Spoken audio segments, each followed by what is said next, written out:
When Louis Armstrong was asked what jazz meant, he simply replied, "If you have to ask, then you never know."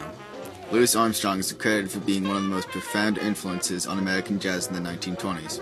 He was an innovator in jazz music, best known for his mastery of the cornet and trumpet. He was revered as the greatest trumpet player of that time, demonstrated on his acclaimed Hot 5 and Hot 7 records. However, jazz in its entirety is credited with rapid social altercations of the 1920s, as jazz eventually became associated with all things modern, sophisticated, and even decadent.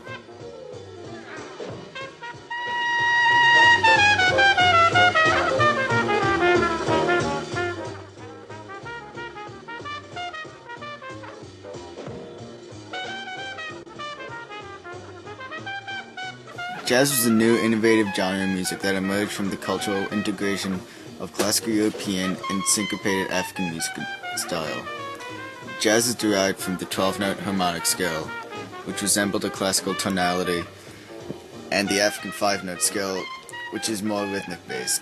A definition for jazz is often misconstrued because determining a perfect, all-encompassing definition is futile. This is because jazz has been transformed continuously, evolving throughout several distinctive phases. A definition that might apply to one phase might not apply to the other. Jazz is not and never was entirely composed and premeditated music, nor is it extemporized. Throughout the 1900s, jazz musicians employed these two techniques of improvising and composing to their advantage, creating a sound that would distinguish themselves in the 1920s and throughout the whole 20th century. Small jazz bands began to emerge in New Orleans in 1910 and 1915. These small bands were primarily composed of self-taught African musicians. Blacks, especially in New Orleans, were rooted in poverty due to the adversity of racism and discrimination that left them at a disadvantage. Thus, there was a limited set of instruments available to black musicians at the time, such as the cornet, clarinet, trombone, tuba, piano, banjo, and drums. Without a variety of instruments to create a more wholesome sound, these early jazz musicians had to come up with a brilliant solution. Each instrument was assigned an individual and specific role, and this formation emphasized independent but harmonically linked parts, creating a more wholesome sound. By 1950, New Orleans had produced an ensemble of famous jazz musicians, including Buddy Pettit, Keppard, Johnson, and Beckett, all of which found employment in New Orleans' red light district called Storyville, and is also where the rising stars Louis Armstrong and King Oliver played. However, in 1917, the U.S. Navy closed Storyville because the U.S. prohibited prostitution within 5 miles of any military establishment. Subsequently, the red light district Storyville was closed. This was a monumental disaster for the jazz musicians. Now without steady employment, jazz musicians had to look elsewhere for employment opportunities. They looked north, towards prosperity. From 1916 to 1930, approximately 500,000 African Americans migrated from the bigot ideology and poverty of the South to the industrious North, seeking equality and employment. Blacks sought to escape racism and poverty and find steady employment in the industrious northern cities such as New York and Chicago. And as Africans migrated north, they brought jazz with them. Famous jazz musicians such as Joe King Oliver and Louis Armstrong joined this great exodus to the north. Together, Oliver and Armstrong moved to Chicago and created the Creole Jazz Band. Jazz's loud, syncopated rhythms and seemingly irresistible rolling momentum captivated audiences and made history. For the first time in Armstrong's life, he was living like a king in his own high-rise luxury apartment, and for the first time with his own bathroom.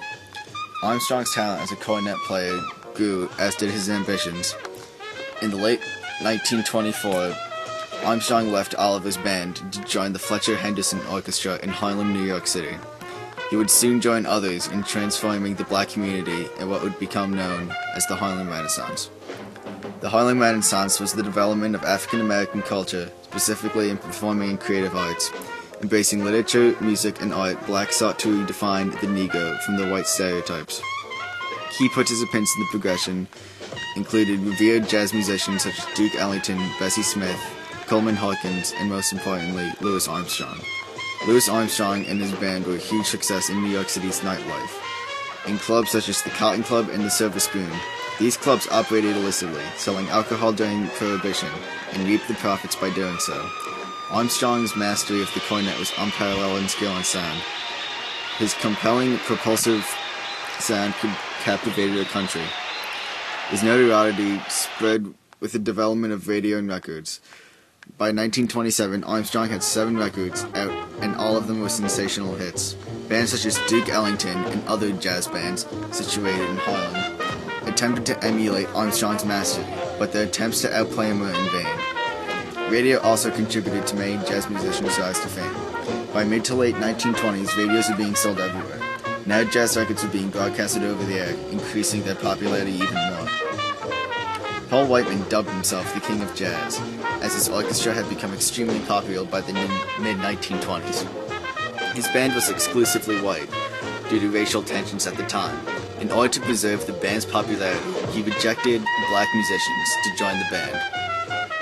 His band was more classically influenced, entirely composed and predetermined. This was much more popular with the more conservative crowd versus the more wild sound of the African American jazz bands. Because it was less controversial, Paul Whiteman's band attracted a much larger crowd. Thus, he made a lot more money without actually being an innovator of jazz. He's widely criticized for stealing works such as Louis Armstrong and Duke Ellington.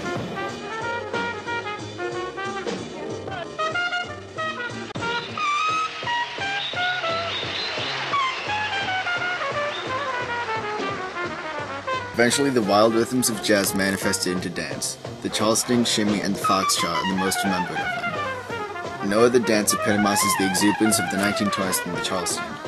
It was introduced to the public at the Ziegfeld Foley's Broadway production, and instantly this new, vivacious, and ebullient dance was a sensation. Dance halls regularly held Charleston contests. Hospitals reported an increasing number of patients who complained of the Charleston name. This exuberance in American history came to a screeching halt on Black Thursday, October 31st. The resounding crash of the stock market changed the tonality of an ebullient America in the to a lugubrious and frightened one. During the Great Depression, there was a dwindling middle and upper class, which were the main market for the music industry. Eventually, the jazz industry became less and less prevalent in society, and as the trials and tribulations of the Great Depression lie ahead. But jazz truly never died out. Jazz would go on and evolve and influence throughout the 20th century. Many contemporary artists' music is derived or influenced by jazz. It helped redefine the culture and history of the 1920s, and an era that was born out of jazz, the jazz era, would not likely be forgotten.